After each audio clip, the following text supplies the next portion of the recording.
Hello student, welcome to my YouTube channel physics board, जहां हम physics से related different concept और numerical problem solve करते हैं। प्रीवियस वीडियो में जैसे हमने देखा था, कुछ इलेक्ट्रिक चार्ज और फील्ड में स्टार्टिंग की थी, जिसके अंदर हमने electricity, electrostatic, electrodynamics and different different topic को कंप्लीट करा था। आज का जो वीडियो है उसके अंदर हम आगे की बात करेंगे। ये बेसिकली सीरीज़ का पार्ट सेकेंड है, जिसके अंदर हम गोल्ड लीफ एक्सपेरिमेंट, इस इलेक्ट्रिक चार्ज की डिफरेंट प्रॉपर्टीज़ और कुछ न्यूमेरिकल प्रॉब्लम और प्रीवियस ईयर क्वेश्चन को डिस्कस करेंगे। तो जिस किसी ने भी जो लास्ट वीडियो नहीं देखा है तो उस लास्ट वीडियो को देख लीजिएगा, लिंक मैं आई बटन पे दे दूँगा। तो देखिए, चलिए शुरू करते हैं पार्ट सेकेंड। तो ये हमने लास्ट क्लास में पूरा कंप्लीट कर लिया था। आज जो हमें टॉपिक कंप्लीट करना है वो है gold leaf electroscope. Basically gold leaf electroscope क्या होता है? एक डिवाइस है जिसे कुछ इस तरीके से बनाया गया था कि जब इस डिस्क को, ये देखिए, ये ऊपर जो डिस्क बनी है, ये वाली डिस्क, इस डिस्क के ऊपर किसी चार्ज बॉडी को कनेक्ट करेंगे तो ये जो नीचे गोल्ड फॉइल्स लगी हुई हैं या गोल्ड लीव्स लगी हुई हैं, ये आपस में सेपरेट होना स्टार्ट हो जाएंगी। ये हमें चार्ज के नेचर से रिपल्शन का आइडिया देता है कि अगर सेम नेचर ऑफ चार्ज किसी टू ऑब्जेक्ट के ऊपर अप्लाई करेंगे हम, तो ये जो लीव्स हैं वो एक दूसरे के ऊपर रिपल्शन नेचर शो करेंगी। रिपल्शन नेचर शो करेंगे, इट मीन्स ये एक दूसरे से दूर होने की कोशिश करेंगी। तो ये बेसिकली इलेक्ट्रोस्कोप क्या बताता था कि चार्ज का प्रेजेंट किसी भी ऑब्जेक्ट के ऊपर किस तरीके से होता है, चार्ज किस तरीके से जनरेट होता है, ट्रांसफ़र होता है, ये हमें गोल्ड लीफ एक्सपेरिमेंट या इलेक्ट्रोस्कोप बताता है। तो गोल्ड लीफ एक्सपेरिमेंट या इलेक्ट्रोस्कोप क्या है? This apparatus is used to detect the presence of charge on a substance and also determine the nature of charge present। तो ये क्या बताता है? बेसिकली ये apparatus हमारा किसी भी ऑब्जेक्ट के ऊपर या सब्सटेंस के ऊपर चार्ज के प्रेजेंस को बताता है। चार्ज के प्रेजेंस को बताने का मतलब क्या है? कि वहाँ पर कितना चार्ज प्रेजेंट होगा, उस चीज़ के बारे में ये इलेक्ट्रोस्कोप हमें आइडिया देता है। तो इसमें क्या होता है, देख लीजिए, हम ये जो बना हुआ है ये बेसिकली उस इलेक्ट्रोस्कोप का डायग्राम है, जिसके अंदर ऊपर ब्रास डिस्क होती है जिसमें किसी भी चार्ज ऑब्जेक्ट को कनेक्ट किया जाता है। नीचे इस चार्ज ऑब्जेक्ट में कनेक्ट करने के बाद इस गोल्ड लीफ तक चार्ज ट्रांसफ़र होके जाते हैं।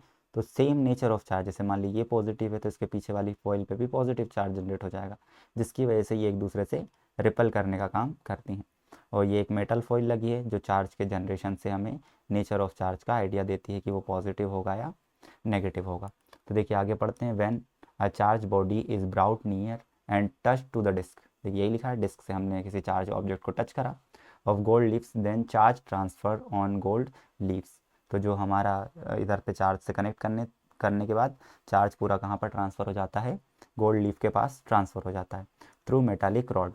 Since both foils have same nature of charge, due to repulsion this foils move away from each other, more is the charge, more is the separation between foils. जैसे हम connect करेंगे, दोनों पे plus charge generate हुआ तो ये एक दूसरे से रिपल्सिव नेचर शो करेंगी, दूर दूर जाने की कोशिश करेंगी। जितना हम चार्ज इसको प्रोवाइड करते जाएंगे उतने ही ये दूर होती जाएगी। तो ये बेसिकली गोल्ड लीफ एक्सपेरिमेंट था जो हमें क्या आइडिया देता है कि किसी ऑब्जेक्ट के ऊपर क्या चार्ज प्रेजेंट है और उसका नेचर क्या है। तो बेसिकली ये हमारा गोल्ड लीफ एक्सपेरिमेंट था। तो नेक्स्ट देखिए, हम अब basically charge, basic properties of charge के बारे में डिस्कस करेंगे। जो इंपॉर्टेंट प्रॉपर्टीज़ होती हैं डिफरेंट डिफरेंट ईयर्स में पूछी गई हैं। जो सबसे पहली प्रॉपर्टी है एडिटिव प्रॉपर्टी ऑफ चार्ज। अब एडिटिव प्रॉपर्टी ऑफ चार्ज क्या है? The net charge on a body is always equals to algebraic sum of individual charge present inside a body. तो देखिए मतलब क्या है इसका? जैसे कोई बॉडी है, सपोज एक बॉडी कंसिडर करी, उसमें हमने डिफरेंट अमाउंट ऑफ चार्ज दे के रखा, एक Q1 दिया है, कुछ Q2 दिया है, कुछ Q3 दिया है। तो इस बॉडी के ऊपर जो टोटल चार्ज होगा वो इन सब का एल्जेब्रिक सम के बराबर होता है। एल्जेब्रिक सम क्यों कर रहे हैं? बिकॉज हमने एक चीज़ डिस्कस करी थी लास्ट लेक्चर में कि जो चार्ज होती है वो एक स्केलर क्वांटिटी है। स्केलर क्वांटिटी है मतलब उनका जो सम होगा वो एडिटिव प्रॉपर्टी से हम सॉल्व करेंगे। जैसे क्यू नेट लिखा हमने, क्यू नेट मतलब total charge on dead body is equals to Q1 plus Q2 plus Q3 plus Q4 and so on. Suppose जैसे हम सोडियम एटम की को कंसिडर करते हैं। सोडियम एटम मतलब हमने एक न्यूक्लियस कंसिडर करा, न्यूक्लियस के बाहर इलेक्ट्रॉन्स रिवॉल्व कर रहे होंगे। तो अब आप लोग इसमें जानते हैं इसका जो एटॉमिक नंबर Z है वो 11 होता है। 11 मीन क्या है? 11 ही इसके पास नंबर ऑफ प्रोटॉन्स हैं और 11 ही नंबर ऑफ इलेक्ट्रॉन्स हैं। अब इलेक्ट्रॉन के ऊपर नेगेटिव चार्ज, प्रोटॉन के ऊपर पॉजिटिव चार्ज, जो नेट चार्ज इस ऑब्जेक्ट के ऊपर होगा वो होगा 11 times E for proton and minus 11 of E मतलब इलेक्ट्रॉन। फंडामेंटल चार्ज के फॉर्म में लिखा है तो चार्ज कितना हुआ, नेट 0 हुआ। तो इस तरीके से हम किसी भी ऑब्जेक्ट के ऊपर चार्ज को सम करते हैं। दूसरा एग्जांपल आप कंसिडर कर सकते हैं कि एक बॉडी है, उसके ऊपर 4 प्रोटॉन्स हैं प्लस चार्ज है, 5 इलेक्ट्रॉन्स हैं, तो what was the net charge on that object. तो इसको कैसे निकालेंगे, Q net will be equals to 4 proton है मतलब fundamental charge E minus 5 electron है तो 5 fundamental charge E which is equals to minus E. तो उस ऑब्जेक्ट के ऊपर चार्ज कितना आया, माइनस ई के बराबर आया। तो ये बेसिकली हमारा एडिटिव प्रॉपर्टी को शो करता है। तो फर्स्ट प्रॉपर्टी हम समझ गए। देखिए सेकंड प्रॉपर्टी की हम बात करते हैं। सेकंड प्रॉपर्टी क्या है, conservation of charge. Conservation of charge क्या होता है, charge neither be created nor be destroyed, मतलब हम चार्ज को ना तो क्रिएट कर सकते हैं ना ही डिस्ट्रॉय कर सकते हैं, but it can be produced in same amount of charge by the phenomena of electrostatic induction and it can move from one position to another position. तो किसी भी ऑब्जेक्ट में हम, कोई भी सब्सटेंस में हम ना तो चार्ज को क्रिएट कर सकते हैं ना ही चार्ज को डिस्ट्रॉय कर सकते हैं, है ना तो क्रिएट कर पाएंगे ना ही डिस्ट्रॉय कर पाएंगे। तो ये बेसिकली हमारी कंजर्वेशन ऑफ चार्ज कहलाती है। बट हमने एक चीज़ देखी थी कि हम चार्ज को जनरेट कर रहे थे, जब एक अनचार्ज प्लेट को किसी चार्ज प्लेट के पास लेके आ रहे थे तो automatic minus plus charge generate हो रहा था। तो यही लिखा है the destroyed but it can be produced in same amount, देखिए लिखा है same amount of charge by the phenomena of electrostatic induction. Electrostatic induction को हमने लास्ट क्लास में डिस्कस करा है, लास्ट पार्ट में डिस्कस करा है, तो उस चीज़ को आप देख लीजिएगा। तो ये हमारा इलेक्ट्रोस्टैटिक इंडक्शन के फॉर्म से हम चार्ज को जनरेट कर सकते हैं। बट इसमें हमेशा एक चीज़ फॉलो होगी कि डेल्टा क्यू जो है वो हमेशा ज़ीरो होगा, मतलब चार्ज की initial value always equals to होगी चार्ज के फाइनल वैल्यू के। तो ये बेसिकली हमारा कंजर्वेशन ऑफ चार्ज, जैसे कोई आप रिएक्शन भी पढ़ते होंगे Na plus plus Cl minus is equals to बन जाता है NaCl। अब इसमें चार्ज कंजर्व करेंगे तो यहाँ पर चार्ज प्लस ई है, यहाँ पर चार्ज माइनस ई है, तो नेट चार्ज जो है वो ज़ीरो आता है, जो बेसिकली हमें इसमें डिनोट होता है। तो चार्ज हमेशा कंजर्व्ड होता है। देखिए यहाँ इनिशियल चार्ज को देखेंगे इन दोनों को सम करके तो ये भी ज़ीरो है, और जो फाइनल चार्ज हमने देखा वो भी क्या है, ज़ीरो है। तो बेसिकली जो चार्ज होता है वो कंजर्व होता है। इसको हम इस तरीके से भी लिख सकते हैं कि Q initial of any object minus Q final of any object is always equals to zero. जो चेंज ऑफ चार्ज होता है वो हमेशा ज़ीरो के बराबर होता है। ये हमारी कंजर्वेशन ऑफ चार्ज कहलाती है। तो this was the second property of charge. ये भी डिफरेंट टाइम्स MP बोर्ड के एग्ज़ाम में पूछी गई है, तो इसको भी आप याद रखिएगा। नेक्स्ट देखिए आगे बढ़ते हैं। The third important property is known as quantization of charge. तो क्वांटाइजेशन का मतलब, आगे बढ़ने से पहले क्वांटाइजेशन का मतलब समझ लीजिए। तो देखिए दो तरीके की चीज़ होती है, एक होता है कंटिन्यूस। कंटिन्यूस मतलब वैल्यूज़ बार बार आए, बार बार आए मतलब 1 आया तो 1.1 भी हो सकता है, 1.01 भी हो सकता है, मतलब एक कंटिन्यूस फिगर शो करेगा। किसी भी तरीके का इनमें सेपरेशन नहीं होगा, कोई डिस्क्रीटनेस नहीं होगा, तो वो कंटिन्यूस कहलाता है। और अनदर चीज़ होती है डिस्क्रीट। डिस्क्रीट का मतलब क्या है, डिस्क्रीट का मतलब होता है इसका किसी भी पार्ट्स में टूटा हुआ होना। जैसे हमने एटम की कंसिडर करा था न्यूक्लियस, न्यूक्लियस के बाहर डिफरेंट ऑर्बिट्स, तो ऑर्बिट जो थे वो देखिए क्वांटाइज्ड थे। क्वांटाइज्ड कैसे, कि फर्स्ट ऑर्बिट में जो प्रिंसिपल क्वांटम नंबर था वो 1 था, सेकंड में 2, इसी तरीके से 3। तो ये जो चीज़ है इसी को हम बोलते हैं डिस्क्रीट या फिर क्वांटाइजेशन, कि पहले 1 आया फिर 2 आया फिर 3 आया, मतलब एक सडन सेपरेशन है, हर एक नंबर के बीच में 1 का डिफरेंस है। तो यही हमारा क्वांटाइजेशन कहलाता है। अब बेसिकली यहाँ पर जो बात हो रही है वो इलेक्ट्रॉन के बिहाफ पे हो रही है। तो किसी भी ऑब्जेक्ट के ऊपर जो इलेक्ट्रॉन्स होते हैं वो हमेशा इंटीजर नंबर में होते हैं। इंटीजर नंबर मतलब n equals to 1 2 3 4 and so on. किसी भी ऑब्जेक्ट के ऊपर 1.5 2.5 कुछ समथिंग इस तरीके से इलेक्ट्रॉन प्रेजेंट नहीं होते हैं। तो यही प्रॉपर्टी क्वांटाइजेशन कहलाती है। तो देखिए क्या लिखा है, द नेट चार्ज या total charge on a body is always equals to integer multiple of fundamental charge present inside the body। तो बेसिकली किसी भी सब्सटेंस के ऊपर जो टोटल चार्ज होगा क्यू नेट, वो हमेशा फंडामेंटल चार्ज के इंटीजर मल्टीपल होगा, where capital N denotes total number of charge.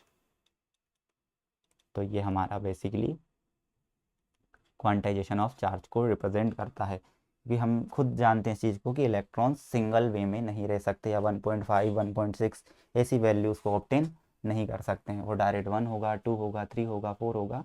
तो ये हमारी क्वांटाइजेशन का प्रिंसिपल कहलाता है। अब देखिए यहीं पर हमने डेफिनेशन डिस्कस कर दी है फंडामेंटल चार्ज। तो फंडामेंटल चार्ज क्या है? The minimum value of charge like electron protons known as fundamental charge. तो जो भी किसी भी ऑब्जेक्ट के ऊपर मिनिमम पॉसिबल चार्ज हो सकता है उसी को हम फंडामेंटल चार्ज कहते हैं, जिसकी वैल्यू होती है 1.6 इंटू 10⁻⁻19 कूलाम। तो this was the value of fundamental charge. ये दोनों ही क्वेश्चन कभी ना कभी एमपी बोर्ड में किसी ना किसी क्वेश्चन में किसी ना किसी ईयर ऑफ पेपर में पूछे हुए हैं। तो देखिए जो ऊपर में कारण आपको समझा रहा था क्वांटाइजेशन का, वो यहाँ पर लिखा हुआ है, cause of quantization. Cause of quantization क्या है? Basically electrification of a body is role of transfer of electrons. तो क्वांटाइज किसी भी बॉडी के चार्ज होने का, इलेक्ट्रीफाइड होने का अर्थ क्या है? कि वहाँ पर ट्रांसफ़र ऑफ इलेक्ट्रॉन्स हो रहा होगा। जो ट्रांसफ़र ऑफ इलेक्ट्रॉन है वो बेसिकली इंटीजर नंबर्स में होगा, या तो एक इलेक्ट्रॉन ट्रांसफ़र होगा, 2 होगा, 3 होगा, 4 होगा, इस तरीके से इलेक्ट्रॉन ट्रांसफ़र होंगे।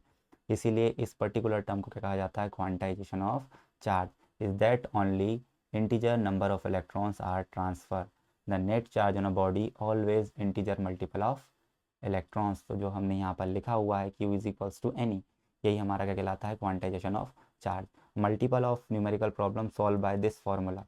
तो please remember this formula also. तो इस फार्मूला को आपको रिमेंबर रखना है, याद रखना है किस तरीके से हम इसको सॉल्व करेंगे। तो बेसिकली ये बात रही हमारी क्वांटाइजेशन ऑफ चार्ज की। अब देखिए हम आगे की तरफ मूव करते हैं, जहाँ हम कुछ न्यूमेरिकल प्रॉब्लम सॉल्व करेंगे। तो न्यूमेरिकल प्रॉब्लम में जो फर्स्ट है हमारा क्वेश्चन, वो बेसिकली क्या है? In a substance there is lack of 100 electrons. तो कोई एक सब्सटेंस है, उस सब्सटेंस के अंदर कितने इलेक्ट्रॉन्स की कमी? लैक होना मतलब वहाँ पर कुछ इलेक्ट्रॉन्स की कमी है। उसका नंबर कितना दिया है लैक ऑफ इलेक्ट्रॉन्स का? 100। तो ये नंबर दिया हुआ है, मतलब इस पर्टिकुलर ऑब्जेक्ट में से 100 इलेक्ट्रॉन्स रिमूव हो चुके हैं। अब 100 इलेक्ट्रॉन्स इसमें से रिमूव हुए हैं, मतलब ये वाली ऑब्जेक्ट जो हो गई अब वो पॉजिटिवली चार्ज हो जाएगी। पॉजिटिवली चार्ज होने का मतलब क्या है? इसके पास 100 नंबर ऑफ प्रोटॉन्स ज़्यादा होंगे, बिकॉज 100 इलेक्ट्रॉन्स यहाँ से निकल चुके हैं। तो क्या पूछ रहा है?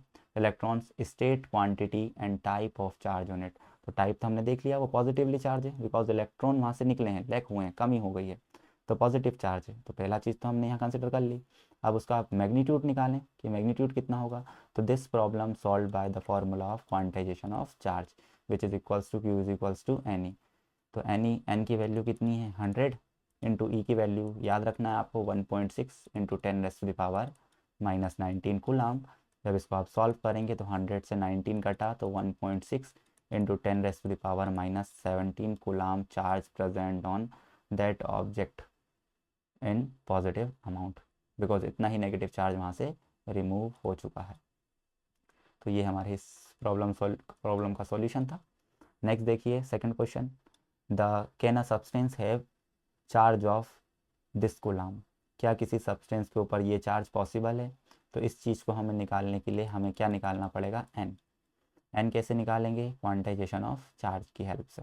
अगर एन इंटीजर वैल्यू हुई मतलब this charge can be possible, but ये एन इंटीजर वैल्यू नहीं हुई तो दिस चार्ज जो है या फिर ये वाला चार्ज हमारा पॉसिबल नहीं होगा। तो देखो न्यूमेरिकल सॉल्व करने का सबसे सिंपल तरीका, सबसे पहले जो गिवन है वो लिखो। चार्ज आपको गिवन है 6.0 इंटू 10⁻⁻18। अब इतना पॉसिबल है या नहीं उसके लिए हमें एन कैलकुलेट करना है। तो हम इसमें भी अगेन किस प्रिंसिपल को अप्लाई करेंगे? Quantization of charge. Quantization of charge basically क्या है? E Q is equals to N E. तो एन की वैल्यू क्या आ जाएगी? Q by E. क्यू की वैल्यू है 6.0 इंटू 10⁻⁻18 डिवाइडेड बाय 1.6 इंटू 10⁻⁻19। तो -18 से -19 गया तो माइनस का 1 बचा। यहाँ ऊपर 60 है, इस पॉइंट से इस पॉइंट को रिमूव कर सकते हैं तो क्या आया? 60/16। और नीचे 10⁻⁻1 है, 10⁻⁻10 है तो वो क्या हो जाएगी? +10। तो ये आ गया 600 डिवाइडेड बाय 16। अगर हम इस टर्म को डिवाइड करके देखें तो 16 से आप इसको डिवाइड करेंगे तो 16 3 ज़ा 48, यहाँ 12 बचा, एक 0, 16 का टेबल अगेन पढ़ेंगे तो 16 6 96 और 16 7 दा 112, तो 7 टाइम में जाएगा 112, 8 बचा, फिर अगेन 0, तो 16 से डिवाइड करेंगे तो 5। देखिए यहाँ क्या वैल्यू आ रही, 3.75।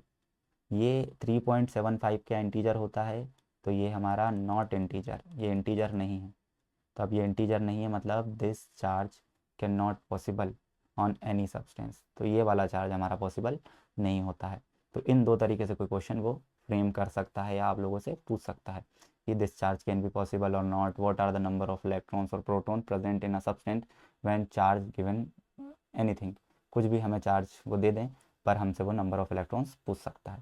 तो ये वाला चीज़ हो गई। अब देखिए नेक्स्ट क्वेश्चन क्या है, थर्ड वाला, कि how many electrons make 1 coulomb charge. एक कूलाम चार्ज बनाने के लिए कितने इलेक्ट्रॉन्स की हमें ज़रूरत होगी, हमें कितने इलेक्ट्रॉन्स की नीड होगी। तो जो चार्ज दिया वो लिखिए, वो क्या है 1 कूलाम। हमें n फाइंड करना है तो वो हमने लिख लिया n। किस प्रिंसिपल का यूज़ करेंगे, again quantization of charge, quantization of charge. Quantization of charge को प्रूव करने के लिए क्या करेंगे, n is equals to Q by E. Q की वैल्यू है 1 कूलाम डिवाइडेड बाय ई की वैल्यू होती है 1.6 इंटू 10⁻⁻19 कूलाम। कूलाम से कूलाम कैंसिल हो गया तो 1, देखिए पावर नीचे नेगेटिव है ऊपर जाके पॉजिटिव हो जाएगी, +90 डिवाइडेड बाय 1.6, तो n will be equals to, देखिए यहाँ से एक पावर हम कैरी कर लेंगे तो 10 इंटू 10⁻18 बचा डिवाइडेड बाय 1.6, इस पॉइंट को रिमूव करेंगे तो ये 100 हुआ। जब आप इसको सॉल्व करेंगे 16 का टेबल पढ़ेंगे तो 6 टाइम्स जाएगा, यहाँ पे बचेगा 4, पॉइंट से लग गया 0, तो 40, फिर जाएगा 2 टाइम्स, और तो ये यहाँ पर 2 टाइम्स जाएगा तो 32, 8 बचा, और इस पॉइंट से 0 आया तो 16 5 जा, तो 6.25 into 10⁻+18 number of charge need for 1 coulomb charge. तो ये बेसिकली थर्ड हमारा सॉल्यूशन था। नेक्स्ट देखते हैं अपन अब। तो देखिए नेक्स्ट क्या है कि ये हमारा एग्जाम्पल नंबर 1 है जो NCERT बुक में दिया हुआ है, NCERT एग्जाम्पल नंबर 1, जिसको हम सॉल्व करेंगे। तो देखिए क्या लिखा है कि if 10⁻9 electrons move out of a body to another body every second. देखिए यहाँ पर कोई एक सब्सटेंस, एक बॉडी ए है, यहाँ पर कोई दूसरी बॉडी बी है, यहाँ से इलेक्ट्रॉन ट्रांसफ़र हो रहे हैं बी में। किस रेट से ट्रांसफ़र हो रहे हैं, नंबर ऑफ इलेक्ट्रॉन्स ट्रांसफ़र पर सेकंड, देखिए ये लिखा हुआ है एवरी सेकंड, तो पर सेकंड कितने इलेक्ट्रॉन्स ट्रांसफ़र हो रहे हैं, 10⁻9 है ना, तो इसकी यूनिट क्या आ जाएगी पर सेकंड, इतने इलेक्ट्रॉन्स ट्रांसफ़र हो रहे हैं। अब क्या बोल रहा है, how much time is required to get a total charge of 1 coulomb. एक कूलाम चार्ज ट्रांसफ़र होने में कितना टाइम हमें लगेगा। तो क्यू की वैल्यू आपको दे दी कितनी, 1 कूलाम, और हमसे क्या कैलकुलेट करवाना चाह रहा है, टाइम। टाइम कैलकुलेट करवाना है। This question again solve by quantization principle. Quantization principle क्या था, Q is equals to N times E. अब देखिए हमें यहाँ पर चार्ज बाय टाइम दिया है, तो यहाँ हम चार्ज बाय टाइम कैलकुलेट कर लेंगे। एन बाय टी की वैल्यू आपके पास है, आगे सॉल्व करते हैं। Q की वैल्यू 1 कूलाम, टाइम की वैल्यू हमारे पास नहीं है तो टी लिख लेंगे। एन बाई टी की वैल्यू दी है 10⁻9 इंटू ई की वैल्यू होती है 1.6 इंटू 10⁻⁻19।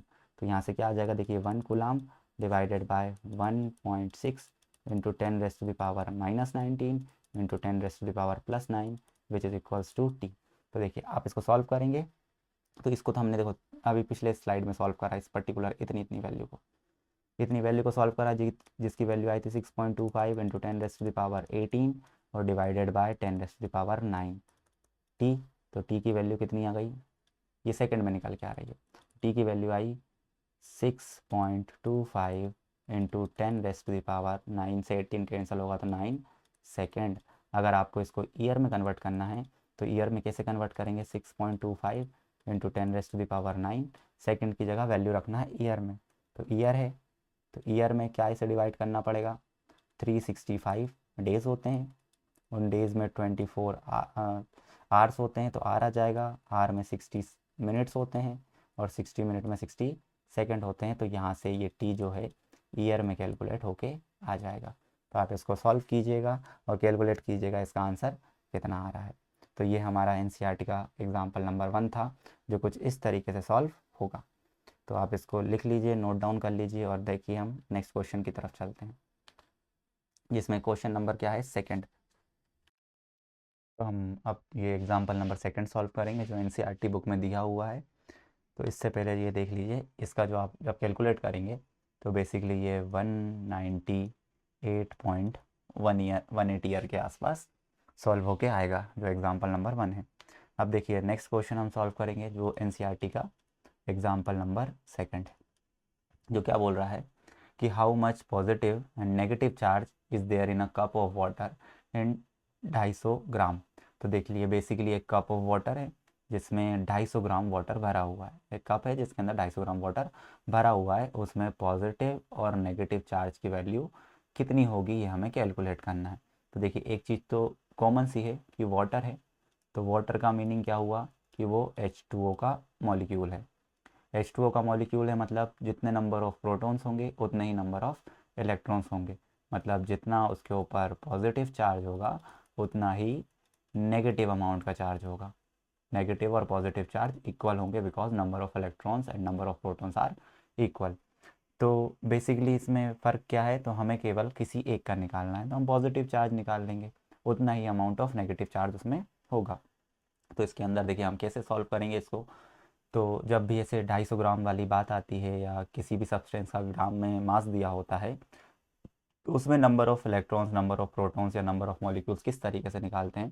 तो आप लोगों ने एक प्रिंसिपल पढ़ा होगा, Avogadro principle. Avogadro principle basically chemistry में पढ़ते हैं। एवोगाद्रो प्रिंसिपल क्या कहता है कि किसी भी सब्सटेंस के 1 ग्राम सब्सटेंस में या किसी भी ऑब्जेक्ट के 1 ग्राम सब्सटेंस में जो मॉलिक्यूल्स होंगे, नंबर ऑफ़ मॉलिक्यूल्स होंगे, वो नंबर ऑफ़ मॉलिक्यूल्स कितने होंगे, 6.022 इंटू 10⁻23 मोल पर ग्राम। तो कुछ इस अमाउंट में लिखा रहता है 1 ग्राम के अंदर। तो 1 ग्राम के अंदर निकालना है हमें, और उसको फिर बाद में हमें 250 ग्राम में कन्वर्ट करना है। तो यहाँ मॉलिक्यूल्स क्या है, H2O। तो हम सबसे पहले क्या निकालेंगे, number of molecules in H2O of 1 ग्राम। पहले 1 ग्राम के लिए निकालेंगे, 1 ग्राम मतलब 6.022 इंटू 10⁻23 मोल पर gram divided by 18 molecular mass. देखिए जो H2O है उसका मोलिकुलर मास कितना होता है, 18 होता है। कैसे, 2 हाइड्रोजन एटम है, तो 2 हाइड्रोजन एटम का मतलब क्या हुआ कि 2 इंटू 1, क्योंकि इसका जो नंबर होता है 1H1 लिखते हैं हम, तो एटॉमिक मास कितना है 1, तो 2 इंटू 1 प्लस एक ऑक्सीजन है, ऑक्सीजन का मास कितना होता है 16, तो 16 प्लस 2 कितना हो गया 18। तो मोलिकुलर मास बेसिकली कितना है, 18 है इसका मोलिकुलर मास। देखिए ये एक चीज़ आई। अब हमें इसी में कैलकुलेट क्या करना है, ये 18 जो निकाला था मैं इसको वापस इरेज कर दे रहा हूँ। नेक्स्ट 18 कैसे आया आप समझ गए होंगे। अब हम निकालेंगे number of molecules in 250 gram of H2O molecules. तो हम इसमें निकालेंगे तो क्या करना है, आप लोगों को सिर्फ 250 का मल्टीप्लाई कर देना है इंटू 6.022 इंटू 10⁻23 डिवाइडेड बाय 18। तो ये बेसिकली हमारे इतने मॉलिक्यूल्स आ जाएंगे, नंबर ऑफ़ मॉलिक्यूल्स निकले हैं, नंबर ऑफ़ मॉलिक्यूल्स निकले हैं इतने ग्राम में 250 ग्राम के अंदर। ठीक है, तो ग्राम से ग्राम कट जाएगा, बेसिकली बस क्या बचेगा, मोल बचेगा। मोल मतलब नंबर ऑफ मॉलिक्यूल्स प्रेजेंट है। अब देखिए अगर H2O की बात करें तो एक H2O में, सिंगल H2O में नंबर ऑफ प्रोटॉन्स कितने होंगे। अगर हम प्रोटॉन्स की बात करें तो हाइड्रोजन के अंदर एक प्रोटॉन होता है और उसके 2 सब्सटेंस है, तो 2 इंटू 1 प्लस ऑक्सीजन के अंदर 8 होते हैं, तो 2 + 8 is equals to 10। 10 number of protons होंगे केवल एक H2O मॉलिक्यूल के अंदर। अब तो टोटल नंबर कितने हो जाएंगे, total number of protons in 250 gram of water. तो बेसिकली आपको क्या कर देना है, इस 10 का मल्टीप्लाई कर देना है नंबर ऑफ मॉलिक्यूल से। तो 250 इंटू 6.022 इंटू 10⁻³ डिवाइडेड बाय 18। तो ये बेसिकली हमारे नंबर ऑफ प्रोटॉन्स आ गए 250 ग्राम ऑफ वाटर में। तो ये नंबर ऑफ प्रोटॉन्स है। अब फिर अगेन किस प्रिंसिपल को अप्लाई करेंगे, क्वांटाइजेशन ऑफ चार्ज। अब अगर हम क्वांटाइजेशन ऑफ चार्ज को कैलकुलेट करेंगे तो वो क्या होता है, Q is equals to N E, N where N is number of protons. तो नंबर ऑफ प्रोटॉन्स को सॉल्व करेंगे तो Q is equals to number of protons है 10 into 250 into 6.022 into 10⁻23 divided by 18 into 1.6 into 10⁻⁻19 coulomb. तो कुछ इस amount का charge उस ऑब्जेक्ट के ऊपर होगा, जो बेसिकली कितना होगा, अगर हम इसको कैलकुलेट करेंगे चार्ज को तो वो आएगा 1.33 इंटू 10⁻7 कूलाम। तो कुछ इस अमाउंट का चार्ज उसके ऊपर प्रेजेंट होगा। इतना ही पॉजिटिव होगा, इतना ही नेगेटिव होगा, because number of electrons and number of protons will be equal. तो इतना ही उसके ऊपर पॉजिटिव चार्ज होगा और इतना ही उसके ऊपर नेगेटिव चार्ज होगा। तो कुछ इस तरीके से एग्जाम्पल नंबर सेकंड हमारा सॉल्व होगा।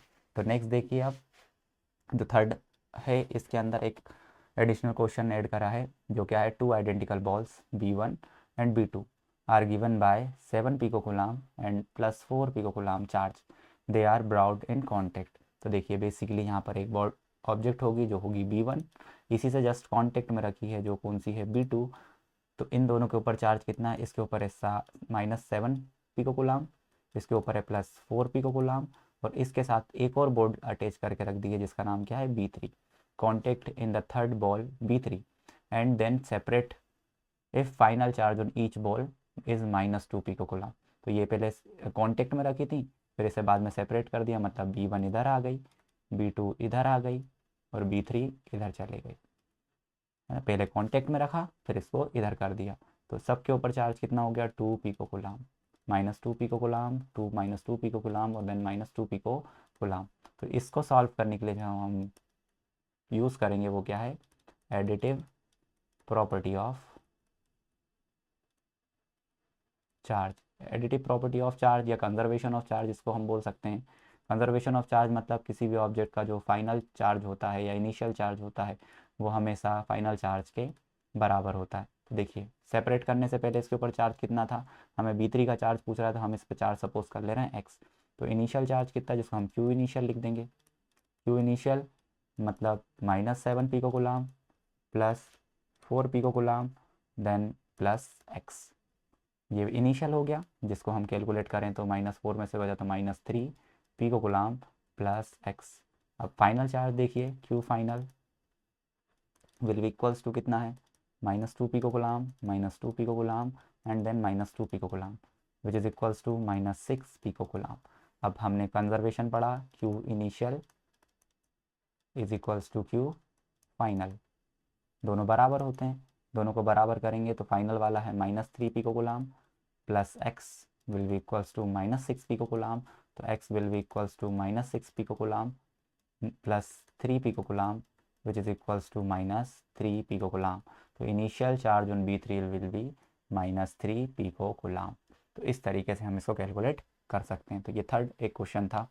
नेक्स्ट देखिए, इसमें जो प्रीवियस ईयर में इस पर्टिकुलर सेक्शन से जो हमने आज डिस्कस करा है पार्ट 1 में जो लास्ट वीडियो थी, और पार्ट 2 में जो ये प्रेजेंट वीडियो है जिसमें हम जो डिस्कस करा उस पर बेस्ड क्वेश्चन थे। तो पहला क्वेश्चन क्या पूछा गया है, ये 2025 में मतलब इसी ईयर पूछा गया है कि 1 coulomb charge has dash electrons, मतलब नंबर ऑफ इलेक्ट्रॉन्स कितने होंगे, जैसे हमने अभी कैलकुलेट करा है पीछे, आप एक बार जाके देख सकते हैं। 6.25 इंटू 10⁻18 ये हमने अभी कैलकुलेट करें। नेक्स्ट लिखिए क्या लिखा है, right the mathematical form of quantization of charge. ये भी इसी साल आया है, जो क्या होता है, Q is equals to N. ये 1 मार्क्स के क्वेश्चन इस साल इस पर्टिकुलर सेक्शन से पूछे गए हैं। नेक्स्ट क्या है, द मिनिमम चार्ज इज। तो ये हमारा मिनिमम चार्ज क्या कहलाता है, फंडामेंटल चार्ज, जिसको हम ई बोलते हैं, 1.6 इंटू 10⁻⁻19 कूलाम। ये लास्ट ईयर पूछा गया था सप्लीमेंट्री के एग्जाम में। नेक्स्ट देखिए, the minimum charge on a proton is. तो ये भी सेम है, इसी के बराबर होता है, बस प्लस अमाउंट में होगा। अब नेक्स्ट क्या है, the dimension formula of charge. हमने फर्स्ट लेक्चर में कंसिडर करा है, ये होता है 80 के बराबर। इलेक्ट्रिक पोटेंशियल ऑफ अर्थ, जब मैं लास्ट पार्ट में पार्ट 1 में इंडक्शन या फिर अर्थिंग समझा रहा था, तो अर्थिंग के समय मैंने बताया था कि पोटेंशियल ऑफ चार्ज कितना होता है, 0, इसलिए पूरा चार्ज अर्थिंग करने पर अर्थ के अंदर चला जाता है। ये क्वेश्चन पूछा गया है। फिर क्या लिखा है, व्हाट इज़ फंडामेंटल चार्ज, उसकी डेफिनेशन पूछी है फंडामेंटल चार्ज की, हमने डिस्कस कर ली। The minimum possible charge on any object is known as fundamental charge, तो ये देख लिया है हमने।